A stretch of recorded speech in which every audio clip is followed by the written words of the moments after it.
तो hello friends, आज हम पढ़ेंगे calcium balance and hormonal regulation of plasma calcium level. तो कैल्शियम बैलेंस मेंटेन होता है तीन चीज़ों से।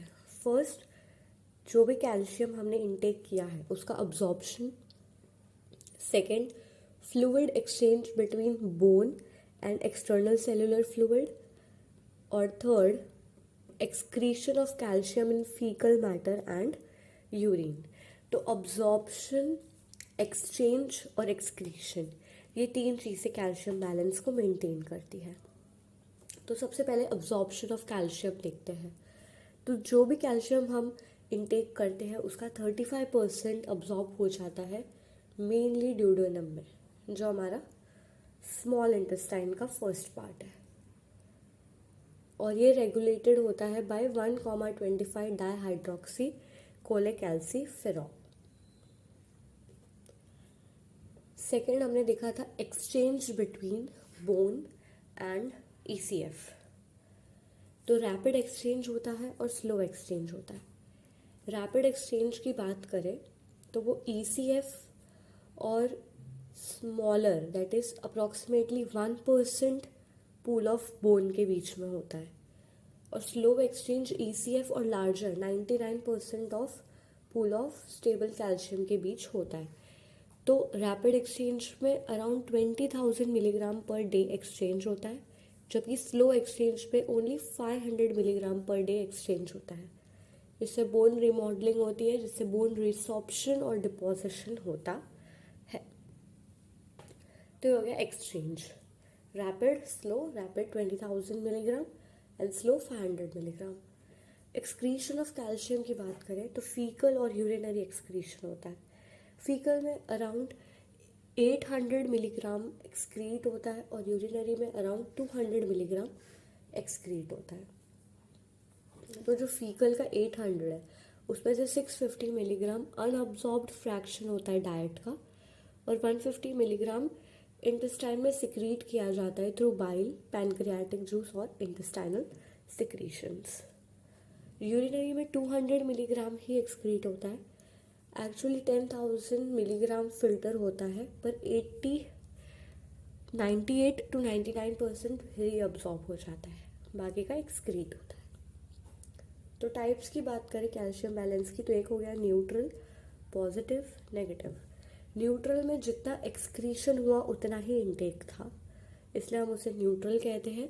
Internal balance between entry and exit from bone in normal healthy individuals, उनमें न्यूट्रल टाइप होगा। पॉजिटिव की बात करें तो इंटेस्टाइनल कैल्शियम अब्जॉर्प्शन है वो टोटल एक्सक्रीशन से ज़्यादा होगा, तो कैल्शियम की एंट्री बोन में ज़्यादा होगी एग्जिट के कंपैरिजन में, तो ये ग्रोइंग चिल्ड्रन में पॉजिटिव टाइप होता है। नेगेटिव टाइप की बात करें तो इंटेस्टाइनल कैल्शियम अब्जॉर्प्शन है वो लेस देन एक्सक्रीशन होता है, तो जो एग्जिट है कैल्शियम का बोन से वो मोर देन एंट्री होगा। ये women during pregnancy and lactation में होता है, नेगेटिव टाइप। तो this was about calcium balance. अब हम बात करेंगे regulation of plasma calcium level.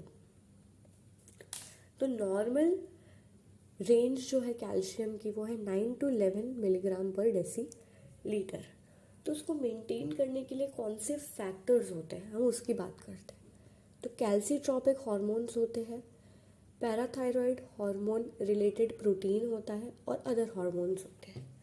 तो सबसे पहले हम कैल्सीट्रोपिक हार्मोन्स की बात करें तो उसमें आता है पैराथायरॉयड हार्मोन, 1,25 डाईहाइड्रोक्सी कोलेकैल्सिफेरॉल और कैल्सिटोनिन। तो स्टिमुलस फॉर सिक्रीशन क्या होता है, अगर सीरम प्लाज्मा में कैल्शियम लेवल कम है तो पीटीएच स्टिमुलेट होगा और 1,25 डाईहाइड्रोक्सी कोलेकैल्सिफेरॉल, और अगर सीरम कैल्शियम ज़्यादा है तो कैल्सिटोनिन स्टिमुलेट होगा। तो पीटीएच के लिए decrease level of serum calcium stimulus है, और 1,25 डाईहाइड्रोक्सी कोलेकैल्सिफेरॉल के लिए decrease serum calcium, increase parathyroid hormone and decrease serum phosphate, और कैल्सिटोनिन के लिए इंक्रीज सीरम कैल्शियम। तो एक्शंस क्या क्या होंगे, पहले बोन पे देखेंगे। तो पीटीएच बोन का रिजॉर्प्शन इंक्रीज करेगा, 1,25 डाइहाइड्रोक्सीकोलेकैल्सिफेरॉल भी रिसॉर्प्शन इंक्रीज करेगा और कैल्सिटोनिन रिसॉर्प्शन डिक्रीज करेगा। रिसॉर्प्शन इंक्रीज करने के पीछे वजह है कि बोन का रिसॉर्प्शन इंक्रीज होगा, बोन में से कैल्शियम रिमूव होगा और ब्लड में आएगा, तो जो सीरम कैल्शियम लेवल डिक्रीज है वो इंक्रीज हो पाएगा और जो ऑलरेडी इंक्रीज है वो डिक्रीज हो जाएगा या नॉर्मल लेवल पे आ जाएगा। किडनी की बात करें तो डिक्रीज फॉस्फेट रीअब्जॉर्प्शन है, इसमें इंक्रीज फॉस्फेट रीअब्जॉर्प्शन है, इसमें नो इफेक्ट है। इंटेस्टाइन में increase calcium reabsorption and calcium absorption है, इसमें भी सेम। तो ओवरऑल इफेक्ट क्या होगा, जो सीरम कैल्शियम है वो पैराथायरॉयड हार्मोन ने इंक्रीज कर दिया, 1,25 डाइहाइड्रोक्सीकोलेकैल्सिफेरॉल ने भी इंक्रीज किया, कैल्सिटोनिन ने डिक्रीज किया, और जो सीरम फॉस्फेट लेवल्स है वो पीटीएच ने डिक्रीज किया, 1,25 डाइहाइड्रोक्सीकोलेकैल्सिफेरॉल ने इंक्रीज किया और कैल्सिटोनिन का नो इफेक्ट। फिर next parathyroid hormone related protein की बात करें तो जो पैराथायरॉयड हार्मोन रिसेप्टर्स होते हैं उस पर लोकल हार्मोन एक्ट करते हैं जो कि स्केलेटल डेवलपमेंट के लिए इम्पॉर्टेंट होता है इन यूटेरो। अदर हार्मोन्स जैसे कि ग्रोथ हार्मोन है वो क्या करेगा, वो बोन डिपोजिशन स्टिमुलेट करेगा। सेक्स हार्मोन्स है वो इनहिबिट करेंगे बोन रिसॉर्प्शन, ग्लूकोकॉर्टिकॉइड स्टिमुलेट करेंगे बोन रिसॉर्प्शन। ग्रोथ फैक्टर्स है वो स्टिमुलेट करेंगे बोन डिपोजिशन। तो जब हाइपोकैल्सेमिक कंडीशन होगी तो वो कैसे कंपेंसेट होगी, तो रिड्यूस्ड कैल्शियम इनटेक है जिससे रिड्यूस सीरम कैल्शियम होगा, तो पैराथायरॉयड ग्लैंड स्टिमुलेट हुआ, पैराथायरॉयड हार्मोन सिक्रीट किया, parathyroid hormone synthesis of 1,25 dihydroxycholecalciferol increase करेगा, जिससे क्या इफेक्ट्स होंगे, इंक्रीज इंटेस्टाइनल अब्जॉर्प्शन होगा कैल्शियम का, रिड्यूस्ड रीनल लॉस होगा और इंक्रीज बोन रिसॉर्प्शन होगा।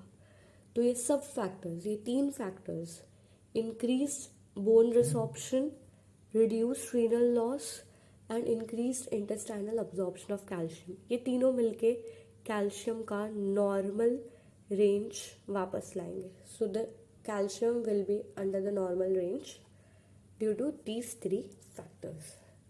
So this was all about calcium balance and its regulation. Hope you liked this video. Please like, share and subscribe. Thank you.